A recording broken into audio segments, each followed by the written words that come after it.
Salam alaikum, donc toujours avec les exercices sur les ensembles fermés. Alors dans la vidéo précédente, on s'est arrêté dans le contre-exemple qu'on a fabriqué pour vérifier ou bien pour montrer que on n'a pas forcément l'inclusion de l'adhérence de A-B dans la différence de l'adhérence A, c'est-à-dire l'adhérence A moins l'adhérence B. Mais bien sûr, on n'a pas vérifié l'autre sens pour dire que on doit avoir l'inclusion dans l'autre sens. Donc du coup, on montre que on a l'adhérence de A moins l'adhérence de B, elle est incluse dans l'adhérence de A moins B.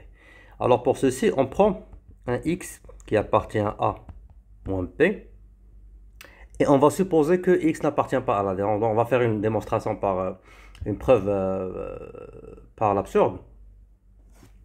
Donc, et on suppose que le X n'appartient pas à l'adhérence de A moins B. Donc, très bien. Donc, dire que X appartient déjà à la différence des adhérences, ça veut dire quoi? Ça veut dire que, alors, puisque X est dans A moins B, ceci implique que, bien sûr, X est dans A et X n'est pas dans B, dans les adhérences. Ceci implique que, premièrement, tous les voisinages de X, il intersecte A. Ça, c'est tout simplement le fait que X est dans l'adhérence. Et il existe un voisinage qu'on va l'appeler par exemple V0 de X, tel que le V0 de X n'intersecte pas B. Parce que X n'est pas dans l'adhérence de B, ce qui fait la négation d'appartenance à l'adhérence, c'est tout simplement il existe un voisinage tel qu'il n'intersecte pas l'ensemble. Et donc très bien. Donc du coup, on a supposé bien sûr que X n'est pas dans l'adhérence, d'accord? Donc X qui n'est pas dans l'adhérence de A moins B, de la même façon, il existe, on va l'appeler par exemple un V1 de X, tel que le V1 de X n'intersecte pas le A moins B. D'accord? Donc très bien. Donc le V et le V1 de X n'intersectent pas le A moins B. Ce que je vais faire, c'est que je vais faire l'intersection de V1 de X avec V0 de X. Alors pourquoi je vais faire ça? Je vais vous expliquer. Donc si je fais l'intersection de V1 de X avec le V0 de X, bien sûr, il ne va pas intersecter le A moins B. Ça, c'est logique. Puisque ça n'intersecte pas le V1 de X n'intersecte pas le A moins B. Alors si on fait l'intersection de V1, V0 avec A moins B, ça va être encore pire parce que on va fabriquer un ensemble qui est plus petit que le V1 de X ou bien qui est inclus dans V1 de X. Donc puisque le V1 de X n'intersecte pas le A moins B, ce truc qui appartient à V1 de X n'intersecte pas le A moins B. Et très bien. Le truc, pourquoi j'ai fait l'intersection? Pour faire intervenir le V0. Pourquoi j'ai fait intervenir le V0? Parce que V0 est là. Pardon. Parce que le V0 est là. La propriété, c'est que il n'intersecte pas le B. D'accord? Donc en fait, le V0 n'intersecte pas le B, bien sûr. Le V0 de X n'intersecte pas B. Ceci va impliquer que même, bien sûr, le V1 de X avec le V0 de X, ils ne vont pas intersecter B. D'accord? Par la même logique, avec le A moins B. Donc le fait que cet intervalle V1 inter V0 n'intersecte pas le B, ça veut dire que, ceci implique que le V1 de X intersection V0 de X, quand on fait l'intersection de ces deux voisinages avec le A moins B, ce sera tout simplement leur intersection avec A. Pourquoi? Parce qu'il n'intersecte pas B, d'accord? Il n'y a pas d'élément dans B qui appartient à l'intersection de V1 V0. Alors, ce qui fait, quand tu fais l'intersection avec A moins B, c'est-à-dire que tu vas exclure des éléments dans B, de A et de l'intersection, parce que c'est l'intersection finalement, ça va revenir, ça veut dire que tu n'as rien fait parce qu'il n'y a pas d'éléments dans B qui existent dans V1 inter V0, d'accord? Ils sont disjoints. Donc du coup, faire l'intersection de V1 V0 avec A moins B, ça revient à faire l'intersection avec le A, tout simplement. D'accord? Et donc, du coup, le fait qu'on a cette intersection est vide et qui est égale à cette intersection, ça veut dire que celle-là est vide. Donc, du coup, l'intersection de V1 de X, V0 de X avec le A, maintenant devient vide. Parce que tout simplement, on a l'égalité de ça avec ça. Et ça, normalement, tout simplement, est égal à l'ensemble vide. Et ça, c'est une contradiction. Pourquoi? Parce que le x est dans l'adhérence de A, ce qui fait n'importe quel voisinage de x, il doit intersecter A. Et le V1 de x, V0 de x, c'est un voisinage de x, d'accord? Parce qu'ils sont deux voisinages de x, ils sont désouverts contenant x, ce qui fait leur intersection, elle va être un autre voisinage qui contient x, d'accord? Donc du coup, euh, x n'est pas dans l'adhérence. Parce que on a trouvé un voisinage qui est le V1 de x intersection V1, V0 de x, qui n'intersecte pas le A, ce qui est contradictoire parce que x, bien sûr, il est pris déjà qu'il appartient à l'adhérence de A moins l'adhérence de B, ce qui fait il fait partie de A, de l'adhérence de A. D'accord? Ce qui est, on va dire, contradictoire, car le x appartient à l'adhérence de A, ce qui fait, bien sûr, puisqu'on a une contradiction, ça veut dire que notre hypothèse, elle est fausse, c'est-à-dire que x, parce qu'on a supposé bien sûr que le x n'appartient pas, c'était ça l'hypothèse, qu'il n'appartient pas à l'adhérence de A moins B. Donc du coup, grâce à cette contradiction, on va conclure que le x, en fait, appartient à l'adhérence de A moins B.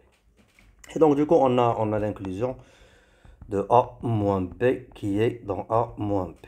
Donc très bien. Donc je vais revenir juste à l'exercice pour supprimer les points d'interrogation et les remplacer par les opérations correctes. Pardon. Donc, pour l'intersection d'une famille arbitraire, c'est la même chose que l'intersection de A avec B. Donc, ce sera tout simplement cette inclusion. Par contre, pour celle-là, ça sera l'inclusion dans l'autre sens parce que on a vérifié bien sûr que l'adhérence de A moins B n'est pas dans l'adhérence de A moins B quand on a pris les deux intervalles 0,1 avec le... C'était avec quoi? Le 0,1 ouvert avec le 1,2 ouvert. Bon, c'était ça. Oui, c'est ça. On a pris le B, voilà, on a pris le 0,1 avec le 1,2 et on a vérifié bien sûr que l'adhérence de la différence n'est pas dans la différence des adhérences. Donc voilà. Je pense qu'on a terminé l'exercice. On va passer à un quatrième ou cinquième. Après, je ne me rappelle pas. Peut-être que c'est le quatrième exercice. Toujours avec les fermés. Et après, on va passer à l'exercice de Hausdorff. Donc, ce qu'on va montrer, ouais, on va montrer bien sûr que, comme tous les autres résultats précédents, quand on a la topologie produit, bien sûr, elle préserve presque toutes les propriétés.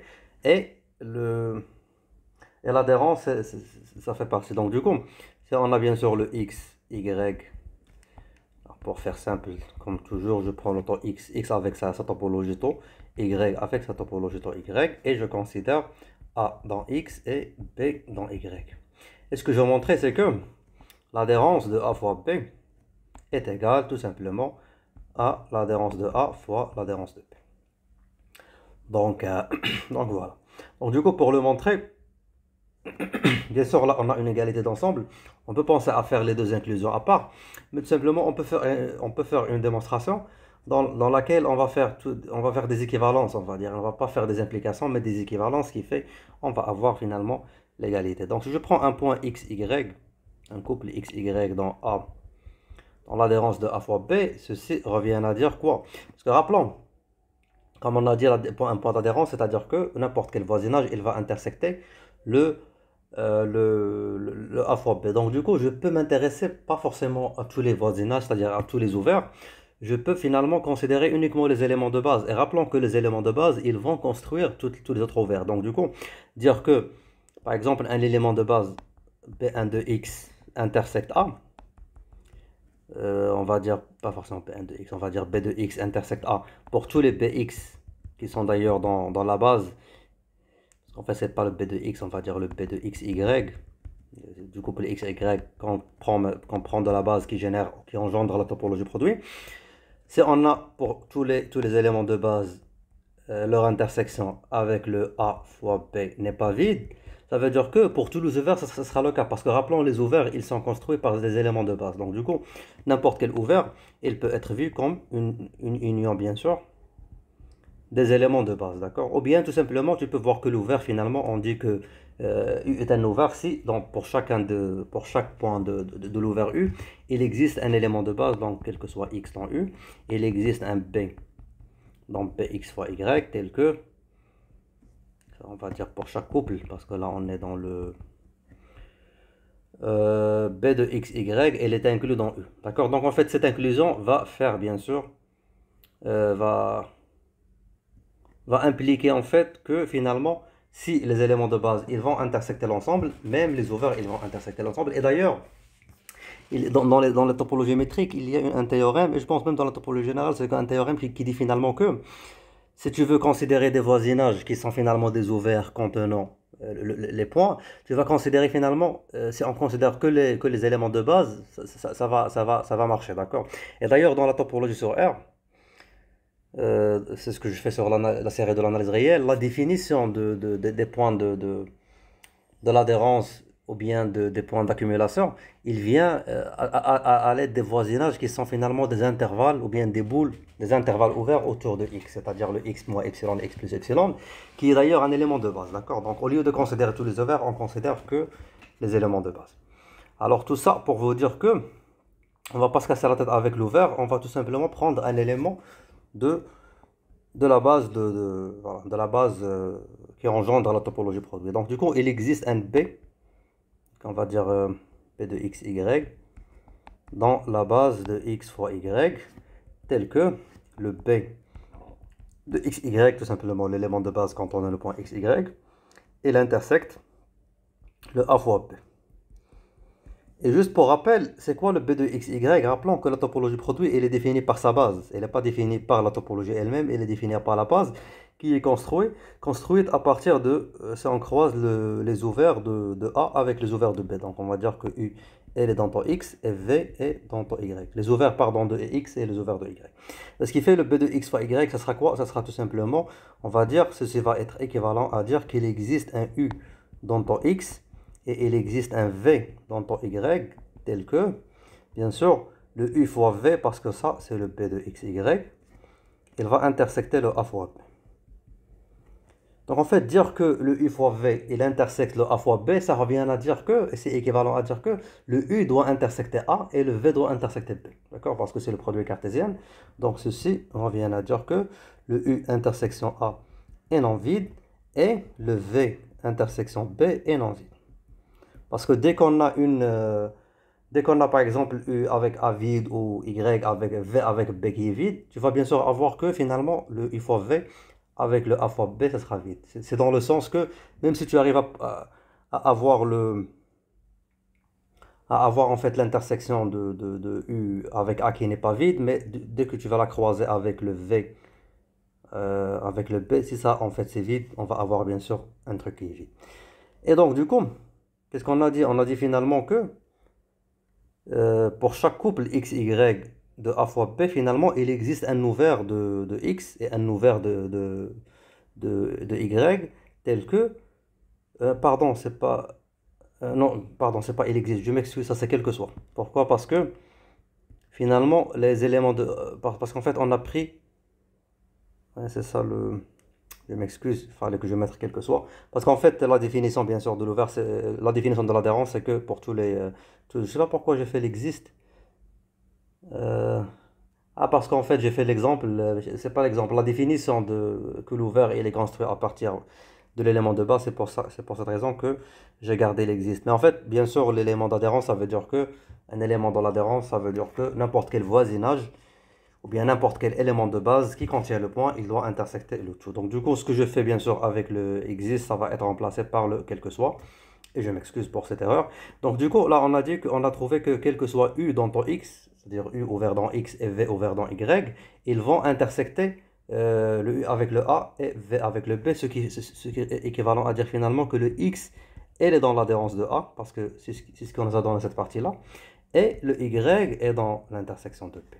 Et donc, du coup, ceci veut dire que le couple XY, elle appartient à le produit cartésien de A fois B. Et donc, du coup, finalement, on a montré, parce que tout ça, c'était des équivalents, c'était pas que des applications. Et donc, du coup, ceci va impliquer finalement que L'adhérence de A fois B, tout simplement, c'est l'adhérence A fois l'adhérence de B. Et donc voilà. Donc je pense que je m'arrête là. On va continuer avec un autre exercice dans la vidéo prochaine, Inch'Allah.